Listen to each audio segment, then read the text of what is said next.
What's going on, guys? Today we're checking out the SRAM Force AXS 12-speed chain in 114 links. Now I have used one of these guys previously for, I think I got about 7,000 kilometers on it before I had to change it. But we are checking this guy out. This is back stock currently. It is in the 114 lengths. It does include the flat top design, as is all of the SRAM AXS stuff.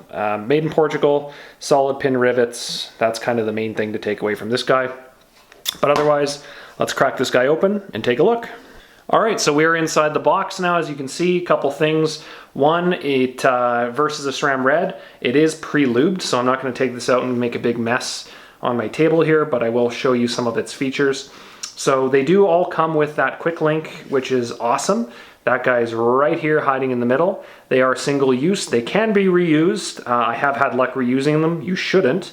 And at the price at $2-3 a piece when you buy them in bulk, there really is no excuse not to just have single uses, especially based on the fact that if you break this chain and you're, several miles from your home, you're going to have a bad time. So it does include that. Otherwise, everything on this chain is almost identical to the SRAM Red, other than it comes pre-lubed and soaked in a bunch of grease. So if you are going to wax it, you're going to have to remove that. And two, the pins are solid instead of hollow. So when we are looking at the pins here on a close-up, we can see a couple things. So for you eagle-eyed aficionados, yes, it does in fact say SRAM Force on the chain rings, on the chain links themselves, which is great. You can't flex as much at the races.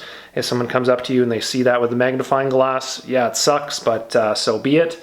The main thing here is that it has that flat top design, which is, I believe, a SRAM patent, and for that, what that means is it transfers forces better, yada, yada, yada. It has longer durability. It apparently lasts longer, all that stuff. I don't know how realistic that is, but from my perspective, I just think the flat top design looks real sharp and differentiates it from, say, a Shimano drivetrain.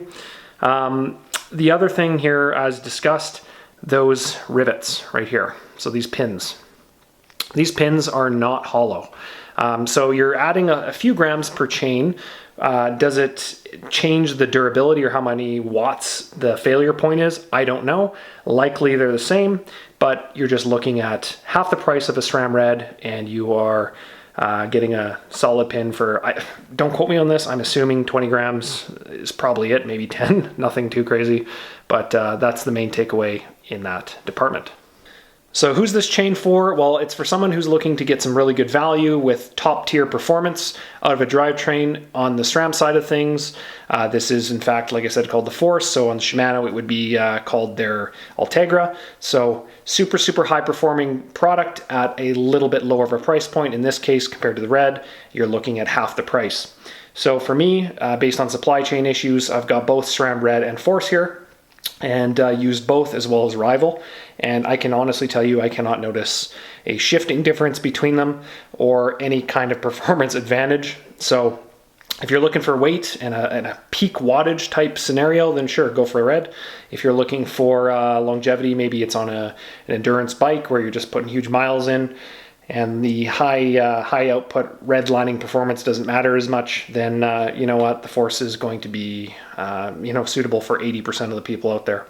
So that is it. If you have any questions, leave them below. Otherwise, like, subscribe, share, all that fun stuff, and we'll chat with you next time. Later, guys.